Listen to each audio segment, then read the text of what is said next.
It is Wednesday, and you know what that means. It is time for the Greg Cherry Show. Welcome, everybody. Thank you for joining us. And as you can see, we have a very special guest. Yeah, I got the point right. Ladies and gentlemen, please welcome wrestling fan, content creator extraordinaire, Willow Raven. Welcome, Willow, to the show. Hi, thanks so much for having me. Oh, absolutely. We cards on the table. I tried to recruit Willow for other shows that we do on the channel, Jack of all trades and luck of the draw, and still hoping maybe someday that those happen. But let's get to know Willow a little bit first before we throw her in the deep end of those shows. So Willow, for those who are not familiar with you, tell us a little bit about yourself. Yeah, so I'm Willow Raven. I am a Canadian content creator, so I make adult content. And I'm a big wrestling fan. So I have been kind of a fan on and off throughout my life since I was a kid, but especially since about 2014-ish. Right now, kind of more into AEW and GCW and some indies and stuff. But still tune into some WWE, bigger pay-per-views. But yeah, I'm from the East Coast of Canada, and I'm very bad at intros. Hey, listen, you are not that bad. Somebody who is bad is Maddie Laws, who's late. Damn it. It only happens once in a blood moon, so.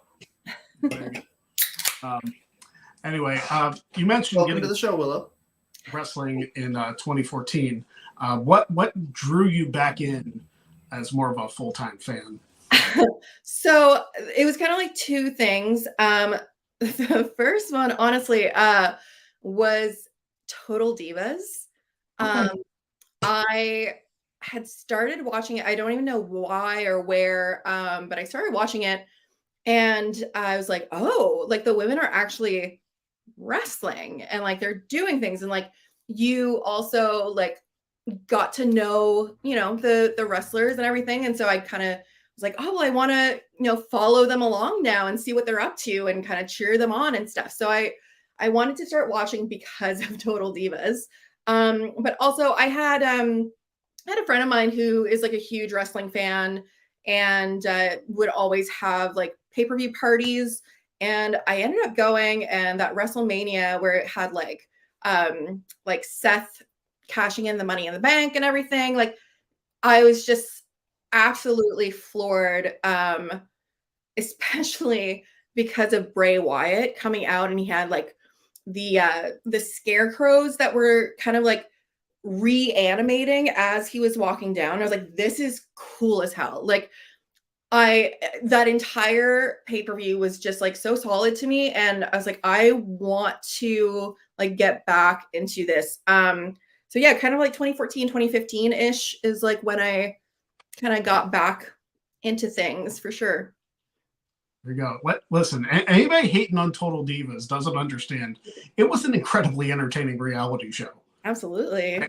My wife and I watched the first 4 or 5 seasons of it. We fell out of it a little bit, but it was still an enjoyable watch. Yeah. Absolutely. WrestleMania 31 is one of the best WrestleManias of all time, in my opinion. Yeah, absolutely. Oh, yeah. Hell of a show to go to. Maddie, a question from you. So I'm assuming he just asked, the usual intro question. What got you into wrestling? What brought you back into it? What's sustained your love for professional wrestling? Oh, okay. Well, so I should say, when I was little, I was just so in love with it. I think partially because I'm French. And so most of the TV that was on was English, and I didn't really understand what people were saying. So wrestling was something that I could watch without really needing to know what people, what the words were, what was going on. I could kind of watch, get a good understanding of what was happening. And then kind of got in and out of it just because of not having cable or any way to watch it. But now it's just there's just no other form of entertainment to me that encapsulates so many different aspects of different art forms. you've got, theater, you've got like, acrobatics, you have like fighting, you have all the things. And it's just like, there's just something that is so like exciting and like enriching to me and like engaging. Like, I just love the energy of it. Like, there are few things that make me feel just like absolutely just so excited to be somewhere than like especially an indie show. Just the energy is incredible. And like anyone who knows me knows that I cry at wrestling like a lot. Nothing wrong with Very that at all. invested. Sorry? There's nothing wrong with that at all. I agree. I think it's totally fine. Like, I always say, like, I actually love that, like, wrestling and also sports in general seems to be one of the only places that seem to like accept men crying. And I kind of just like really love that. But yeah, I cry at wrestling all the time. I used to, like, even when I wasn't actively watching, like, I have this one memory of like an ex-boyfriend that I was living with and came home one night and all the lights were off and he opened the door and he was like, "Are you crying in the dark?" And I was like, "Yeah." And he was like, are you okay?" And I was like, I'm just watching Shawn Michaels' retirement speech and it's just really sad. And he was like, "Okay, cool." Like, I just like love getting invested in the characters and the different, just the things that people do with their bodies and put their bodies through. Like, I would never, not even a chance. But I just think it's just so entertaining in so many different ways. It's funny you bring up Shawn Michaels. Shawn Michaels is my favorite personal wrestler of all time. And I did not watch his retirement match at WrestleMania 26 for 10 years. Okay. I just straight up refused because I was like, I know it's over, and I just don't want to play it. Like, I watched his match in Saudi before I watched his WrestleMania. Okay. Wow. Oof. It was so I needed something to be like, okay, and then we'll actually watch a good match. Even though Shawn was fantastic. Jeff checking in says, "Welcome, Raven." Jeff, another co-host of the show. And yes, Jeff, as soon as you can come back to the show, we welcome you with open arms. So I brought this up on Twitter earlier. There was a tweet that you put out, and it was the 2 truths and a lie. Yeah. And I thought it was very intriguing. For those who aren't familiar with the tweet, her two truths and a lie were as follows. Number 1, she auditioned for a TV show about women's wrestling. Number 2, her ringtone is Sexy Boy, Shawn Michaels' theme. And her third one was that her first death match that she was in attendance for was Nick Gage versus David Arquette. Not that I was in attendance for, just that the first death match I've ever watched. The first you've ever watched, not even the first one you've been in attendance for, the first one you've ever watched. I am going to go with the Shawn Michaels ringtone. As the lie? Yes. Okay, Maddie, do you want to take a guess? I went with the death match because you said that you got into independent wrestling, so there is not a chance that Arquette versus Gage was your first. So, the lie is the ringtone. What? My ringtone is the Buffy the Vampire Slayer theme song. There you go. Another badass theme. Incredible. No, so I like one of my really close friends is a huge wrestling fan. She was like the first female moderator on Squared Circle on Reddit. Like, knows more about wrestling than anyone that I know. And she would kind of like invite me over sometimes. Like, I was going to a lot of like local indie shows, but hadn't really watched much like American indie wrestling. Right. And every now and then she would make me like watch some GCW stuff. And then she invited me over one night and she was like, "You have to watch this." She's like, and she was like, do you know David Arquette? And I was like, of course I know David Arquette. And she's like, well, and so she put on Nick Gage versus David Arquette. And I was just like, oh, okay, like this is going to be a fun little like wrestling match. That's cool. And I was just like, what is happening?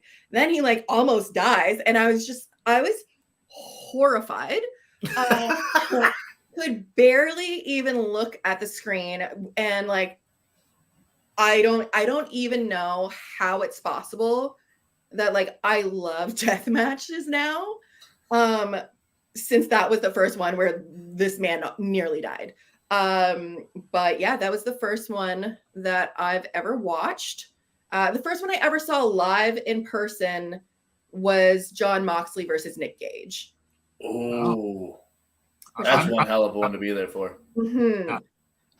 And then the documentary. So there was like a local film production that put out this kind of like vague message that was like, we want to make a documentary for female wrestling fans who like women's wrestling. And I was like, okay, cool. So I figured that it was going to be like, you know, women talking about wrestling.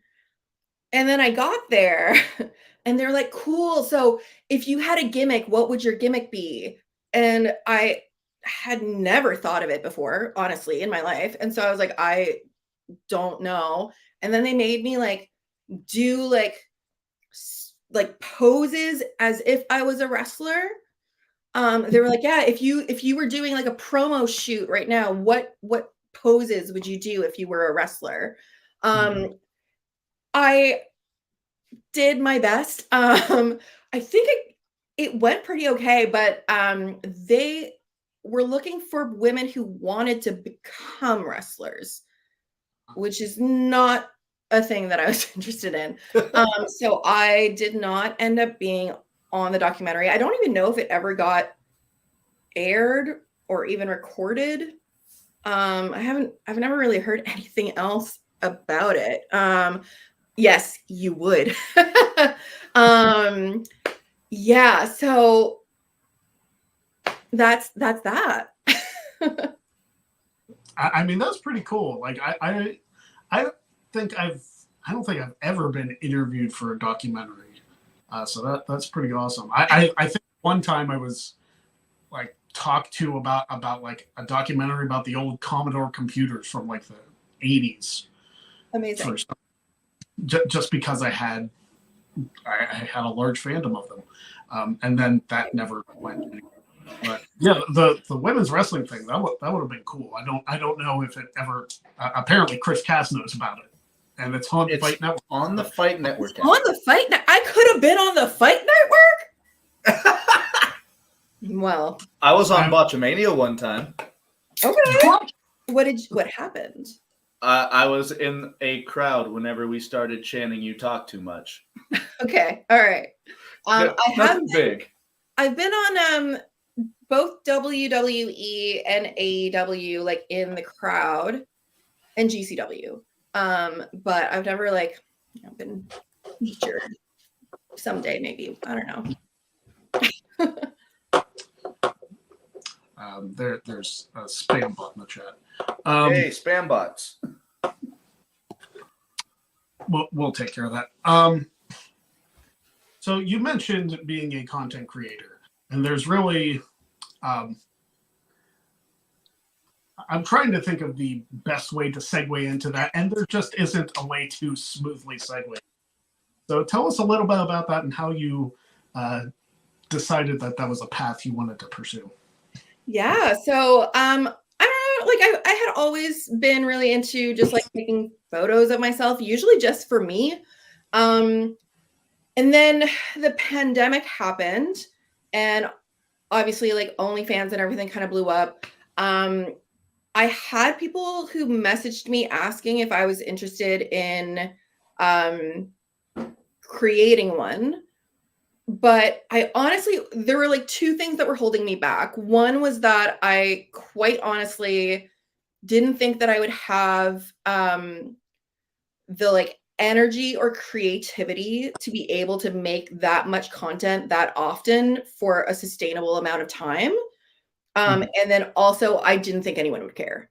I was like, I'm not going to put a bunch of effort into something and have like 2 people who want to sign up. And then in 2021, in March 2021, my 3-year anniversary was just a few days ago, which is very exciting. Oh, congratulations. I went on stress leave from my job for a couple months.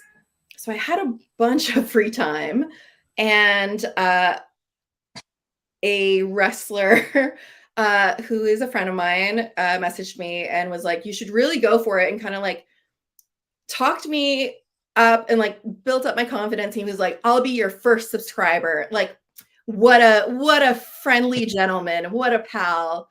I'm sure that's what he was thinking about. But yeah, so I made one, and I told myself, you know, if I got X amount of people within a week, you know, I would keep it up for a couple months. And then I got almost double that amount in the first 24 hours. Oh, wow. So there was a lot more demand, I guess, than I expected. And within a few months, so in October, I decided to quit my job and do it full time. Wow. I mean, listen, if you can make a sustainable income doing that and you're happy with what you're doing, who's to fault you, really? For sure. Yeah. And like I said, I was on stress leave. I obviously was not happy at my work. I actually quit in like May and started a new job and told myself that I would give that job about a year. Easily the most toxic job I've ever had in my life. It was terrible. So I just was like, can I maybe sustainably like do this for at least a few months? And so I just kind of took the leap and went with it. So how has that full transition been, going from, you know, working a regular job going into full-time content creation? It's been interesting. There's a lot more freedom, which I love. You know, like I can travel a lot more. The last 2 years, I traveled a lot, and mainly for wrestling. Hell yeah. Yeah. So that's been really nice. But there's also, you know, obviously, yeah, being able to make my own schedule and like kind of have the full creative and like, you know, business aspects all just through me, which is great.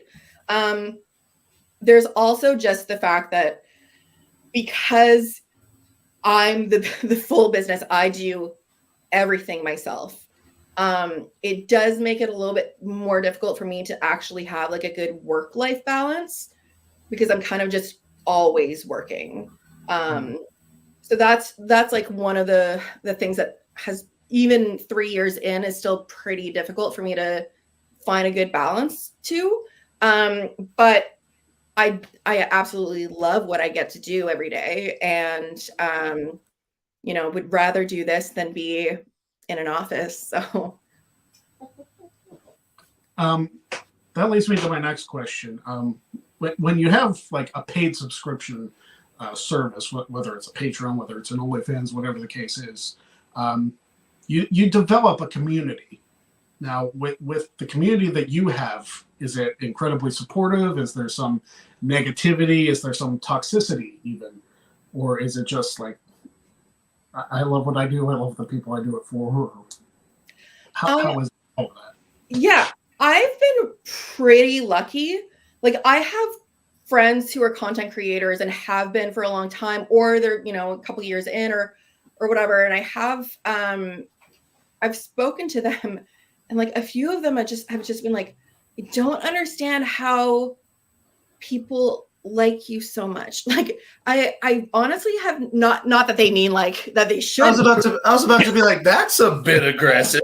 Not like they shouldn't, but in the sense that like everyone gets trolls, right? Like you, right. Especially as a woman, and a woman who likes wrestling.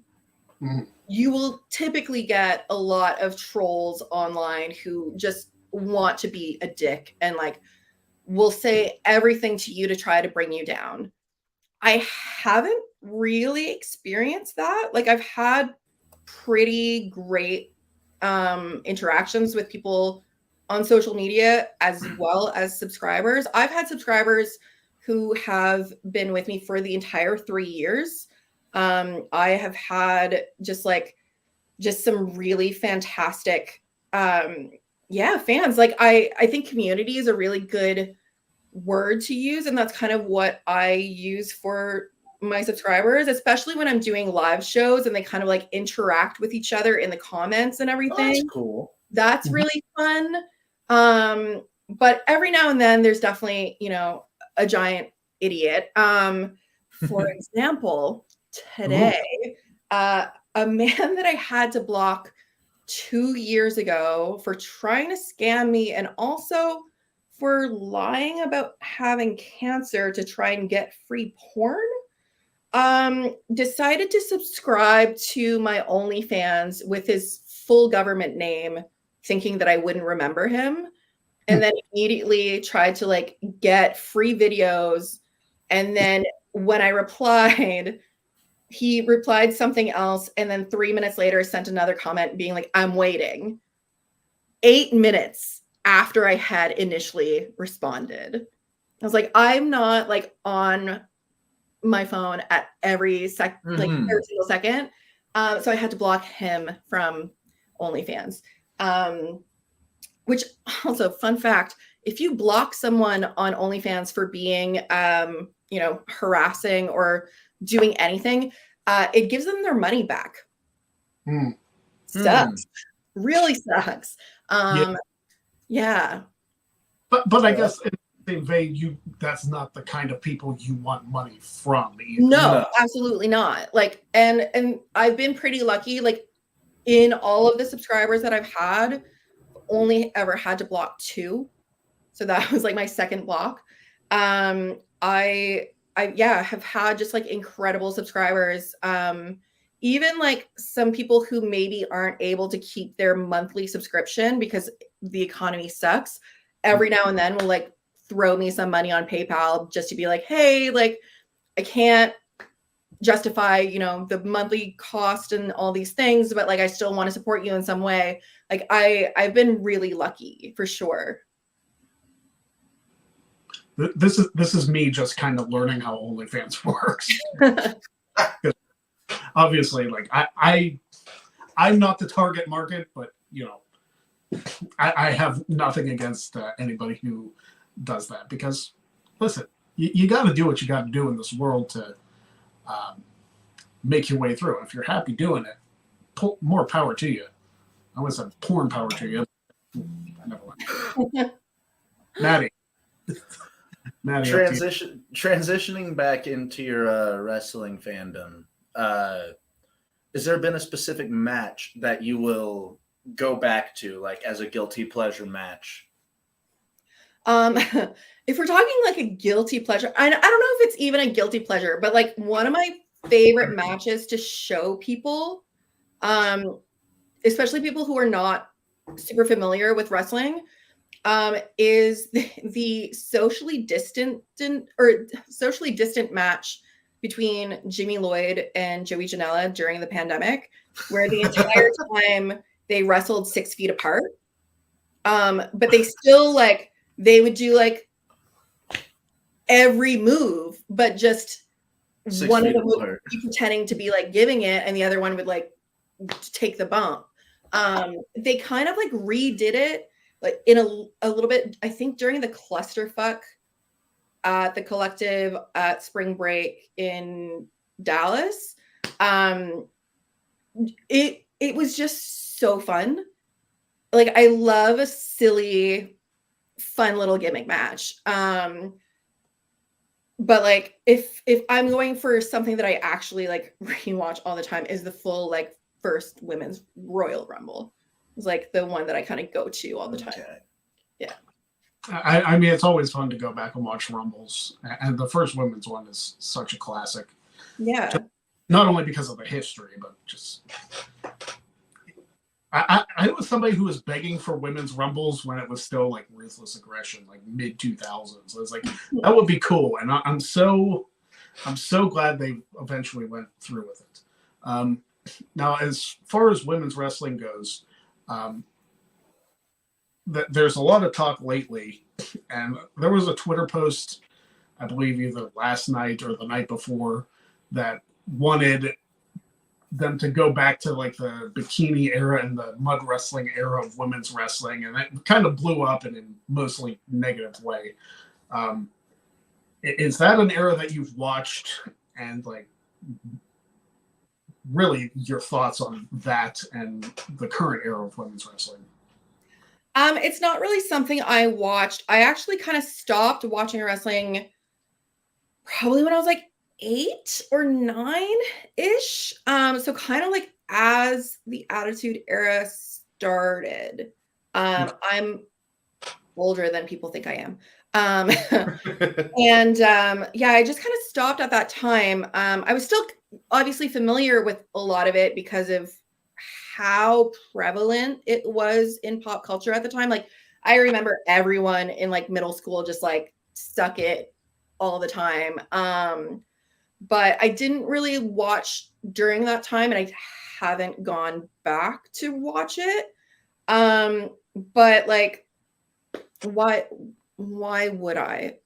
You know, for those specific matches, like I don't have any real interest in seeing like a bunch of women be just degraded most of the time, and kind of just used as eye candy. And that is saying as a literal porn performer.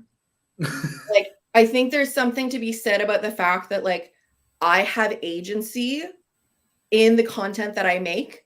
I decide what I'm doing. I decide what kind of, you know, image I want to put out, how I want to do it, how do I want to present it.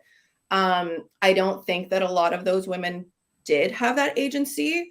And especially considering obviously a lot of what is coming out about WWE, especially, it is very apparent that they didn't. So I think that makes it, you know, a little bit more difficult to feel like it's worth supporting. Mm-hmm. I think that in terms of like current women's wrestling, you know, I think there's still some work to be done. Obviously, a lot of the women don't get as much time as the men on shows, whether it's promo time or, you know, in-ring promos or taped promos or match time, especially. And, you know, like I said at the start, I'm more of an AEW girl. It's been lacking in AEW since the start. But I am hoping that, especially with such a vocal fan base asking for more women's wrestling and more features of women wrestlers, that hopefully that'll improve with time. I hope so too. The era of women's wrestling with the Attitude Era and the Ruthless Aggression Era did not age worth a damn. So you are not missing out much. There's a couple actual wrestling gems in there, but yeah, kind of have to dig a little deep. Yeah.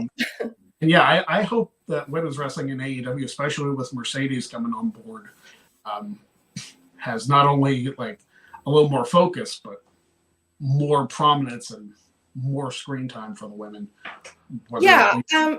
I like Mercedes quite a bit. I'm worried that people are putting too much on her debut, propelling AEW to make more of an effort in women's wrestling. There have been a number of women who were added to the AEW roster that when they got signed, people were like, oh, now AEW is going to take their women's, you know, roster more seriously. But they didn't really. So I'm kind of more like, I'll wait and see what happens. I think a lot of people are maybe prematurely getting very excited about the fact that maybe, the women's wrestler will get more screen time because of it.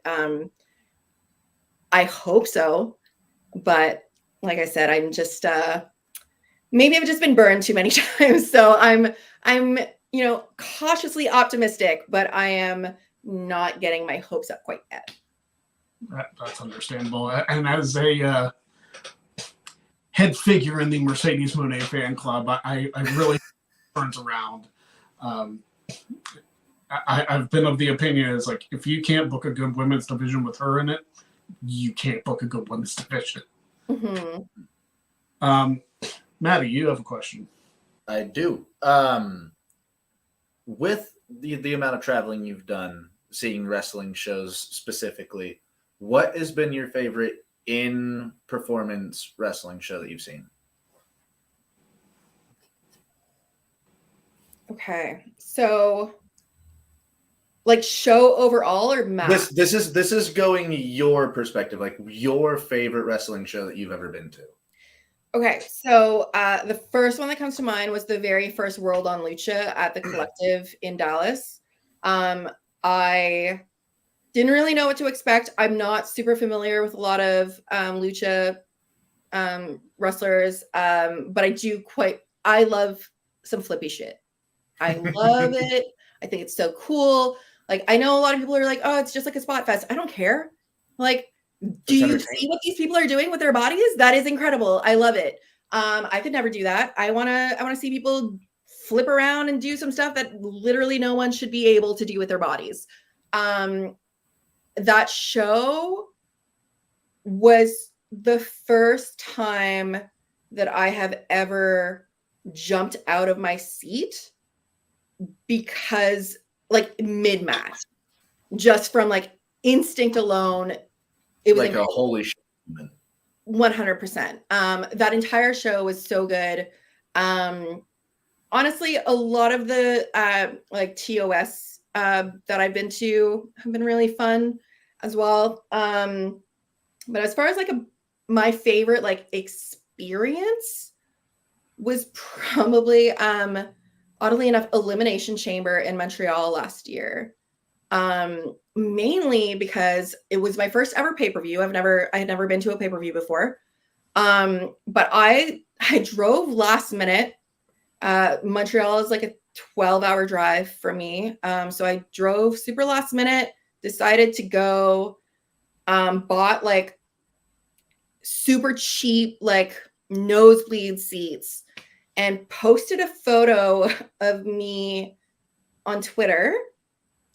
And one of my followers found me based on where I had taken the photo, like right before the show started, and was like, hey, like, I have a free 4th row ticket with me if you want to just join me. And this was like, I should say, this is also like someone that I knew because they're friends of mine. Like, it wasn't a complete stranger. We had like interacted before. So I felt safe enough to like go sit with him for an entire show. And yeah, so went from not even thinking about going to see the pay-per-view to suddenly being in the 4th row.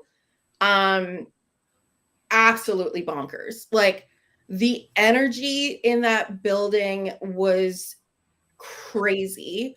Especially for the main event when like Sami Zayn came out. Obviously, we're in Montreal. People were losing it.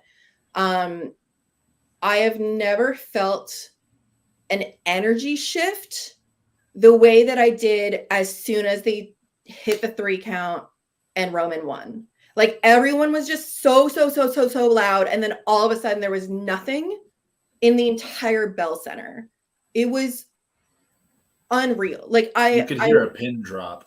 Oh, absolutely. Like, I couldn't fathom that, like, what is it, like 14,000 people or something? I think that's the Bell Center cap.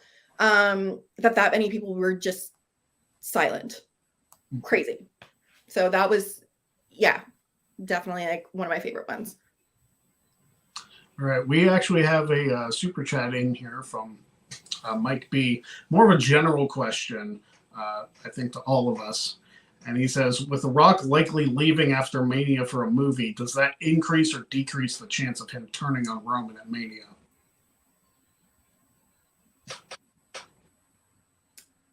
I don't know that it factors in. Like, if he doesn't turn on him, I mean, they're still going to finish whatever the storyline is going to be. So I don't see it like influencing it, I guess. I don't know. But I also, again, don't watch WWE. So I haven't been following along with the storyline very much outside of just kind of what I see on Twitter and Instagram.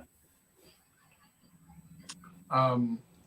In my opinion, it should feel like that Cody is going to win at WrestleMania, but there's still that doubt in me.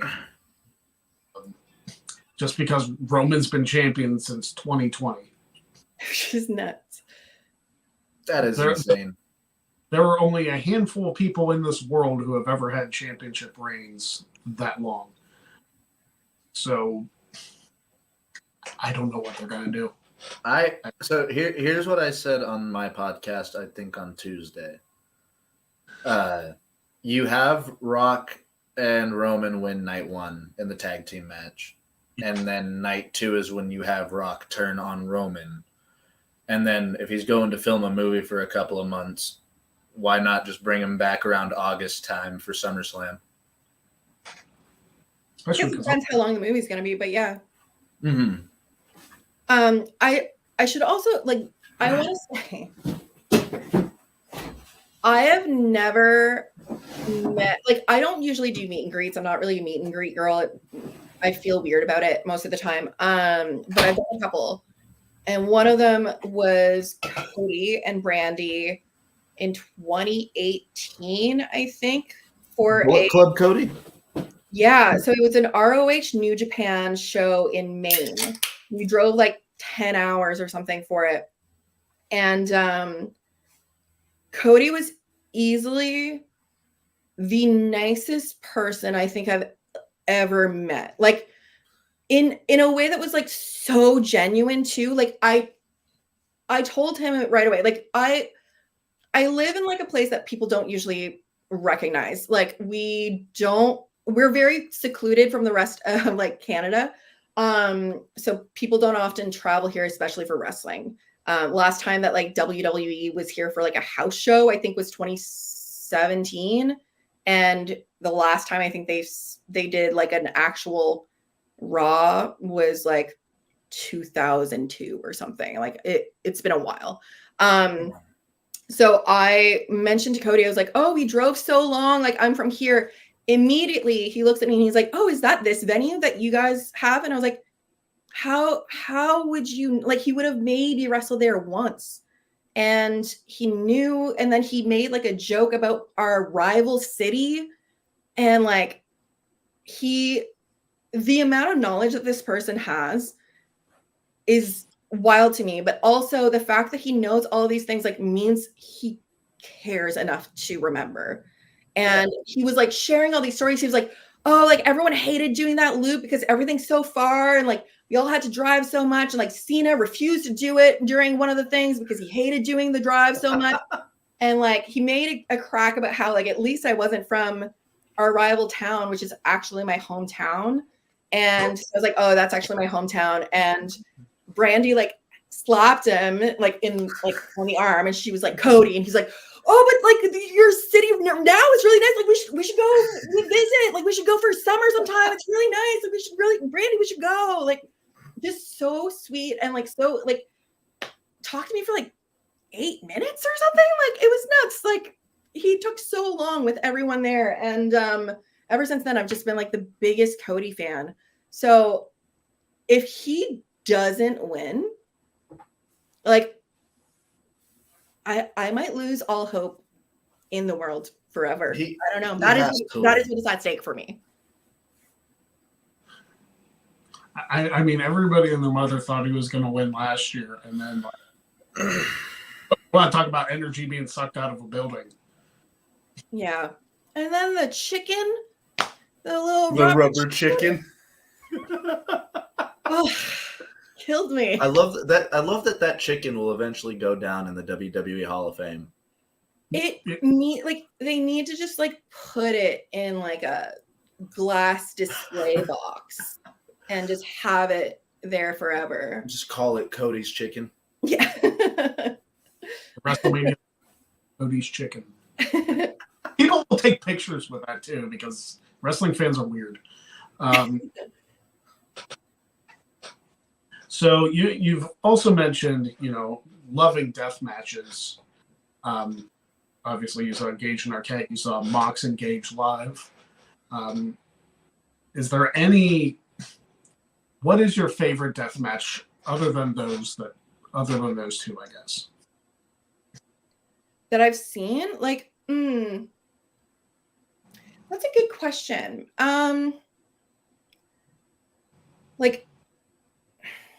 So the first one that kind of comes to mind is John Wayne Murdoch versus Rina Yamashita. Just so good.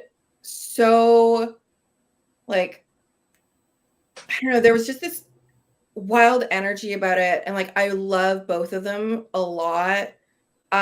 So it was great to see them together and just, I think that's probably the first one that comes to mind. The one that's like the most special to me, my friend Tara Zepp, is she's from Vancouver, and we actually met at that fight club with John and Nick Gage, and became like friends right away. She started training and had her first death match ever the day before my birthday this last December. And I cried through the entire thing. And then Mick Foley came out as Santa Claus and helped her win.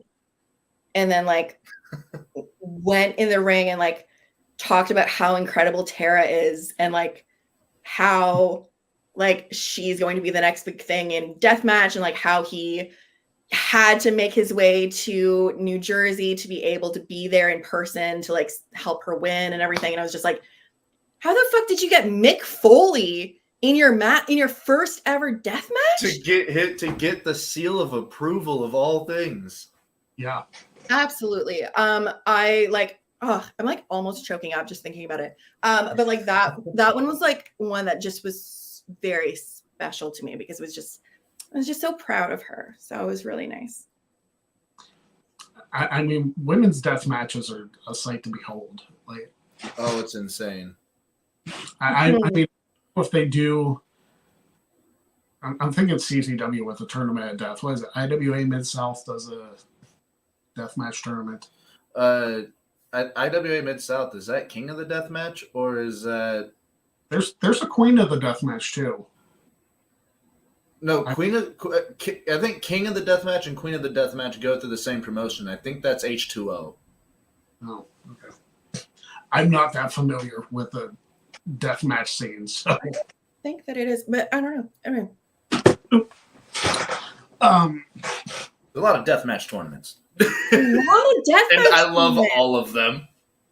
Like every time that they like mention how Matt Tremont is like the most decorated American deathmatch wrestler, and then they list off all the different tournaments, and I'm just like, what? How do you have so many? Yeah, like, and mind you, he wrestled 3 to 4 times a night for some of those tournaments. Yeah, Matt Tremont is on my Mount Rushmore, just like period end. I will say there is a local wrestler who just came back and started using separate ways. And Doesn't feel right, does it? I'm not like, one, that's Tremont. Like, that's not for you. 2, he doesn't even let it go to the chorus. So he just comes out middle of the intro? Yeah. And I'm just like, come, like, You don't even get to the like big, like dramatic chorus of the song. Come on. They cut it off before it even starts. It's real upsetting to me. It's like the incident all over again. So death matches aside, what is your favorite match that you've ever watched? So I would like first one that comes to mind, like especially because I saw it live, was Kenny Omega versus Will Ospreay at Forbidden Door 2. Absolutely wild. That I think I like when I mentioned that I jumped out of my seat during World on Lucha. I think I did it at least 2 times, maybe 3 times during that match in Toronto. Just like that was a perfect match. It was so good. I really like Kenny. I have never been like super familiar with Will Ospreay outside of like a few different matches and things. So it was really great to be able to kind of like see him live and like see how good he actually really is. Just bonkers. I was actually thinking about this today and I was like, has he ever wrestled Vikingo? Because I would love to see him against Vikingo. Let me check that for you. Vikingo, also one of the nicest people I've ever met. Was like at this thing that I was at and like came and like said hello to every single person and then made a point to say goodbye to every single person before leaving and like cleaned up. And I was just like, you don't have to clean. Like you're not here. But he was so sweet. And just bonkers in the ring. Absolutely bonkers. I mean, sorry, Greg. Yeah, the Ospreay match would definitely pop off. Yeah, Will Ospreay and Vikingo, as of January this year, have not competed against each other. So it's still possible. Well, especially where Vikingo does wrestle for AEW sometimes. So, like, fingers crossed. We'll see. Do you have any upcoming wrestling events that you'll be seeing? Not really. Like I said, I've been traveling a lot in the last 2 years. Kind of need to like feeling a little burnout. Fill the bank account a little bit more. That's the issue. I had really hoped that I'd be able to get to the Collective in Philly this year, especially where I go to Atlantic City for GCW shows fairly often. So a lot of my friends are kind of in that area, and I haven't been able to see any of them since the summer. So I was really hoping to be able to make it, but I am not. So I'm hoping to be able to make it for Tournament of Survival in June.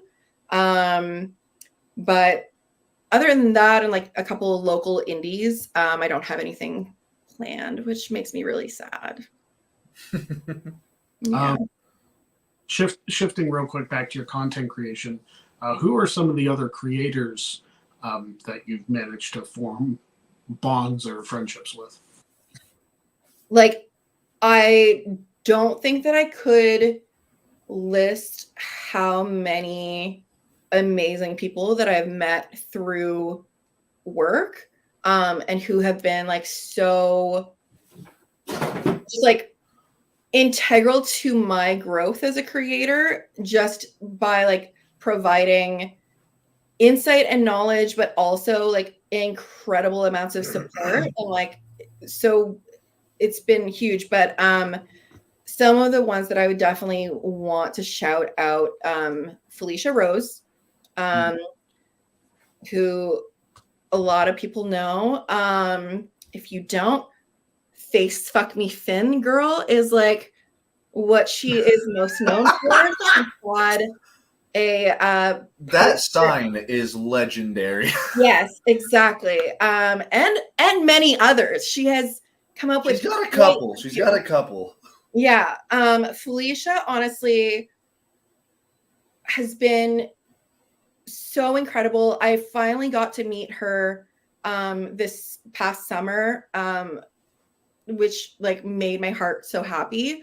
Danny Lee is another who has just been like so wonderful. And I remember seeing her in the crowd at GCW for the first time and being like, who's that girl? Like, she's fucking hot. And then like finding out who she was. She's just so sweet and just like, yeah, those two for sure have been just like wonderful. And just, yeah, being able to make those connections has been great. Maddie, your next question. I think my next question still pertains to wrestling. Lead on, I'm happy with that. In terms of, you said Cody has been one of the nicest people that you've ever met in terms of wrestlers. Do you have any horror stories of meeting wrestlers, like wrestlers that maybe aren't the coolest people?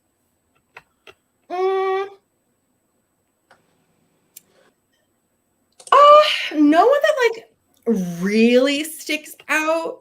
I feel like most people are usually just like either like middle of the road, neutral to pretty great. I haven't had anyone that I would like throw under the bus as far as being awful. I will say though, I am almost certain that Kevin Owens hates me. I have an irrational fear because here's the thing, okay? In Dallas, I didn't actually go to WrestleMania, but I went to the Collective, and then our flight got canceled, so we were there for an extra night. So we ended up going to Monday Night Raw with a couple wrestlers, and afterwards they were like, "Do you want to go like to the spot where like all the WWE folks are?" And I was like, "Sure, why not?" So we ended up going and like meeting a few people. I will say Dolph Ziggler, also very nice. And we were like outside having like some drinks with like some of the crew and like some of the producers and stuff. And, like, this SUV pulls up and the Undertaker comes out. And so I immediately start crying because I was like, this is like my entire childhood. Like, I pretended to be the Undertaker so much when I was a kid, and like he's the reason that I love like weird gothy shit. And so I'm like crying about the Undertaker, and then I turn around and I like slam into Kevin Owens, who is also then trying to get in, and he's just like, "Ugh, whatever." And I was like, "Oh my God, fine, that's fine." Night moves on. The next day, it's like 5 o'clock in the morning, and we were at the airport. And my friends that I had traveled with didn't go to the show and didn't come out. So I was telling them what was happening. And then I'm like, and then Kevin Owens was there. And as I say that, I realize Kevin Owens is walking in front of me in the airport and hearing me talk about him. About 10 minutes later,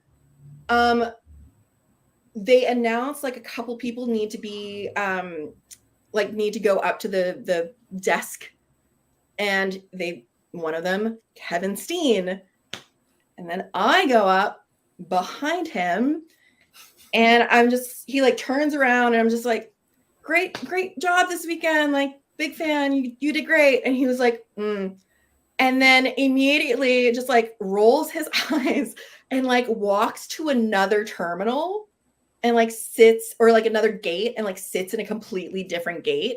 And then we were on the same flight, and he was like sitting in the front, and I like walked by him and I saw him be like, because I knew he probably thought I was going to like stop for a photo. And then I realized this man saw me at the like, he has been bumping into you all weekend at this point. Yes. And his name had gotten called, and I was like, oh, he 100% thinks that I heard Kevin Steen, and I was like one of those weird people who like hang out in airports trying to get like an autograph or whatever from wrestlers. So I don't blame him, but I keep wanting to be like, Kevin, I promise, like I'm nice and I wasn't trying to harass you. These are all just coincidences. I wasn't stalking you all weekend. Like, I promise I'm fine. So Kevin Owens, if you hear this somehow, I am so sorry. Please, let's be friends. So who's going to be responsible for clipping this and tagging Kevin Owens? Somebody, Cass, get on it. I know you're here. My last question, because Dynamite's coming up. Yes. What do you want your legacy to be? If you have a legacy, like, what would you want it to be? I've never really thought about it. It's also very strange. I've said before, like, I would never be a wrestler, but I feel like wrestlers and porn performers actually have quite a bit in common, in the sense that like we kind of put on like a persona, like have a gimmick name, etc. So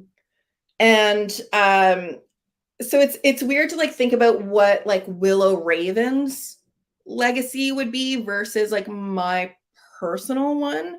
But I don't, like just someone who made people feel nice in, obviously all types of ways. But in the way that like, I hope that I've been able to kind of, what's the word that I'm looking for? Also, again, I'm French. Sometimes English words don't come as easily to me. Use the French word. Well, yeah. But I don't know. I hope that I was able to humanize sex workers in a way. I think a lot of people have like a preconceived notion of what a porn performer or sex worker would be like. And I hope that I've been able to kind of like make people realize that we are normal folks with different hobbies and interests, and are real. Just like, also I want to be known as being really funny. Literally, that's all. If someone can say that I'm funny and have good taste in music, that's we didn't even get into music taste. I don't know the taste in music to know. I worked in the music industry for a long time, so that was kind of what I did before I made adult content. What type of music do you listen to? We got to know before we sign off.